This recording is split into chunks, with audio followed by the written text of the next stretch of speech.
ବୈଶାଖ ମାସର ପ୍ରଚଣ୍ଡ ଖରା। ଆଖପାଖରେ ଥିବା ସବୁ ନଦୀ ଗାଡ଼ିଆ ଶୁଖି ଯାଇଥାଏ। ଜଙ୍ଗଲରେ ଥିବା ସବୁ ପଶୁପକ୍ଷୀ ପାଣି ପାଇଁ ଡହଳ ବିକଳ ହେଉଥାନ୍ତି ଓ ଆଉ କେତେ ମଧ୍ୟ ନିଜର ପ୍ରାଣ ହରାଇଲେଣି।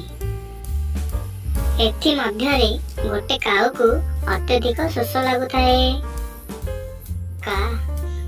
କାଉଟେ ଜଙ୍ଗଲ ଚାରିପଟେ ବୁଲି ବୁଲି ଆସିଲା, କିନ୍ତୁ ତାକୁ କୋଉଠି ବି ପାଣି ମିଳିଲା ନାହିଁ।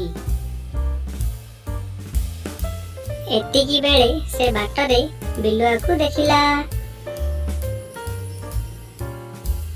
ଆଉ ବିଲୁଆକୁ କହିଲା, ଆରେ ବିଲୁଆ ଭାଇ, ଏ ଆଖପାଖରେ କୋଉଠି ପାଣି ଅଛି କି?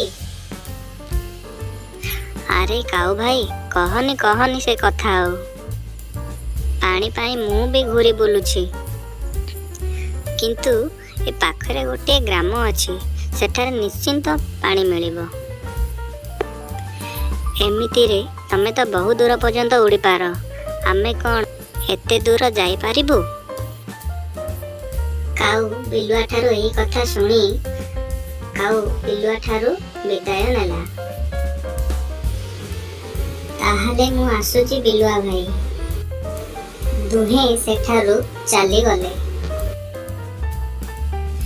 ଏବଂ ପାଖରେ ଥିବା ସେଇ ଗାଁ ଆଡ଼କୁ ଉଡ଼ି ଚାଲିଲା।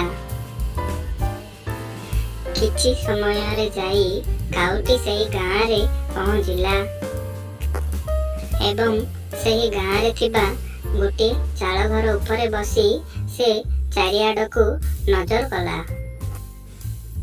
ଆଉ ସେ ଘରଠାରୁ କିଛି ଦୂରରେ ପାଣି ମାଠିଆଟିଏ ଥିବାର ଦେଖିଲା। ପ୍ରଚଣ୍ଡ ଖରା ହେଉଥିବାରୁ ସେହି ଗାଁର ଲୋକମାନେ ନିଜ ନିଜର ଘରେ ବିଶ୍ରାମ କରୁଥାନ୍ତି। କାଉ ଏହି ସୁଯୋଗ ନେଇ ତତ୍କ୍ଷଣ ସେ ମାଠିଆ ପାଖକୁ ଗଲା ଓ ସେଠାରେ ପହଞ୍ଚି ପାଣି ପିଇବାକୁ ସେ ଥଣ୍ଟ ବଢ଼ାଇଲା। ହେଲେ ମାଠିଆରେ ପାଣି କମ୍ ଥିବାରୁ ତାର ଥଣ୍ଟ ପାଇଲା ନାହିଁ। ଏହା ଦେଖି କାଉ ବହୁତ ମନ ଦୁଃଖ କଲା ଏବଂ ସେହି ଘରର ଚାଳ ଉପରେ ବସି ସେ ମନେ ମନେ ଉପାୟ ଚିନ୍ତା କଲା। କିଛି ସମୟ ଗଲା ପରେ ତା ମୁଣ୍ଡକୁ ଗୋଟେ ଭଲ ଉପାୟ ଜୁଟିଲା।